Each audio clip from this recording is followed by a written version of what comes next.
Imagine you're driving on a PIE. Your fuel gauge hits the reserve light. You have just enough petrol to reach the next petrol station.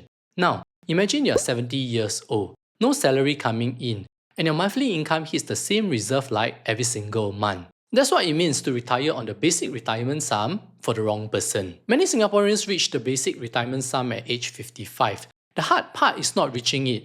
The hard part is deciding, is it actually enough for you? Because if you get this decision wrong at 55, you cannot undo it at 75. Hello everyone, today let's look at the logic behind the CPF Basic Retirement Sum. For the cohort turning 55 in 2026, the CPF Basic Retirement Sum is $110,200. Many of you will hit this number, but here's the shift worth making. Move away from the accumulation thinking, did I hit the target, to the solvency thinking, does this number actually cover my life? These are two very different questions. Think of retirement income like Maslow's hierarchy of needs. Let's call it the retirement solvency pyramid. Level 1 is survival. That's the basic retirement sum. Level 2 is security. That's the full retirement sum. And level 3 is freedom. That's the enhanced retirement sum. And the goal is simple, to figure out which level your life actually requires.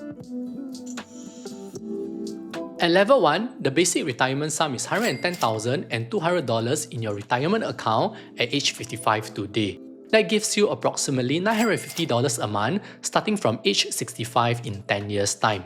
This figure is calibrated for the lower middle expenditure retiree. And it carries one critical assumption. You own a fully paid up home. No mortgage, no rent. Because that $950 covers utilities, food, healthcare, and not much else. Level 1 answers one question, can you survive? Level 2 is the full retirement sum. It is double the basic retirement sum at $220,400. That gives you about $1,780 a month. Now, you move away from survival to security. You're not just paying bills, you're covering shocks, inflation, and unexpected hospitalization. The full retirement sum creates a buffer. If level 1 is a life vest, level 2 will be a boat. You're not just floating, you're moving. Level 3 is the enhanced retirement sum. It is 4 times the basic retirement sum at $440,800. That creates about $3,440 a month. Now, a question at this level will be, why lock over $400,000 in your CPF account? Why not just take the cash and invest in a diversified portfolio instead? Here's the strategic reason, sequence of returns risk. If the market falls 40% the year you retire, and your CPF life payout doesn't cover the essentials, you will be forced to sell off your assets at the worst possible time. Level 3 eliminates that pressure entirely. Your private portfolio stays invested because your survival doesn't depend on it. Level 3 is not just about income, it is a boat with a motor and a full tank. Let's stress test level 1 with real numbers, but because we cannot compare today's cost with tomorrow's payout, we need to adjust for inflation. Data from 2023 shows a senior in the lower middle expenditure tier spends about $732 a month. Project that forward to someone turning 65 in 2036 at 2% inflation, that figure rises to $947. Your payout from reaching the basic retirement sum, $950. $950 in and $947 out, the margin is only $3. Level 1 works, but it leaves zero room for error. Now, let's look at the middle tier. 2023 statistics show this tier spends $1,017 a month. Apply the same 2% inflation to someone turning 65 in 2036 and the monthly cost reaches $1,316. Your payout from reaching the basic retirement sum, still $950. $950 in and $1,316 going out, that's a deficit of over $360. This is not a tight margin, it is a structural deficit. The math no longer holds for this expenditure tier at level 1. If we take those 2023 statistics and adjust them in today's dollars, we can build a checklist.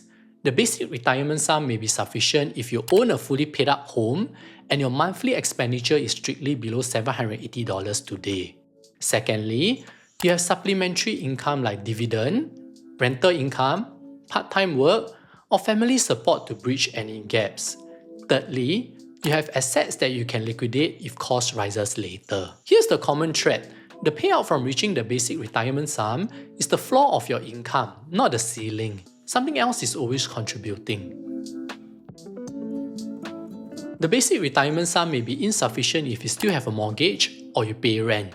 Secondly, your monthly expenditure is consistently above $780 a month and you do not have any supplementary income. Thirdly, you are financially supporting a dependent. If any of those apply, the payout from keeping only the basic retirement sum in your retirement account creates a structural deficit. What if you fall into the safe category? Even if the payout is sufficient today, there is a forward risk that many people miss. The CPF LIFE Standard Plan pays a fixed $950 for life. At 2% inflation over the next 20 years, from age 65 to 85, the real purchasing power of that $950 drops to approximately $640. You have just lost over 30% in your spending power. And here's the cruel irony. Age 85 is exactly when medical cost is the highest. Your purchasing power drops at precisely the moment when you need it the most. Now some of you might be thinking, the basic retirement sum will be higher by the time I retire, so I will be fine. But here's the important distinction. The basic retirement sum increases each year for the cohort that will be turning 55. But once the retirement account balance is set, your payout is fixed. As a result, if the basic retirement sum does not cover your fixed expenses today, it will also not do so in the future. The deficit will only scale with inflation. Whether you are facing a structural deficit today or an inflation erosion tomorrow, the solution is knowable, but it requires a deliberate plan. Here are 3 tactical tools to consider. Firstly, choose the CPF Life Escalating Plan. You accept a lower starting payout of about $760 a month, but this grows at 2% per year. At age 85, this payout will be more than the standard plan. Secondly, the Match Retirement Savings Scheme. If you have not reached the basic retirement sum yet, check if you qualify for the MRSS. The government will match your cash top-up dollar for dollar up to $2,000 per calendar year. Thirdly, the Retirement Sum Topping Up Scheme, RSTU. If your goal requires you to build a bigger buffer, use the RSTU. Cash top-up may qualify for tax relief of up to $8,000 a year, and the savings will continue to earn the same risk-free interest of at least 4% per year. I've linked an article about it and you can find it in the video description below. Either way, plan for the full journey, not just the departure. Retirement math is not about chasing the highest possible return. It is ensuring the highest probability of success. When your foundation is mathematically secure, it's not just buying an income stream. You are buying dignity and the freedom to sleep peacefully at night regardless of what happens in the market. I've put together a deep dive on everything that we have spoke about today. The link can be found in the description below. If you have found this video to be helpful, subscribe for part 2 and part 3 where we will talk about the full and the enhanced retirement sum. Thanks for watching, and I will see you in the next one.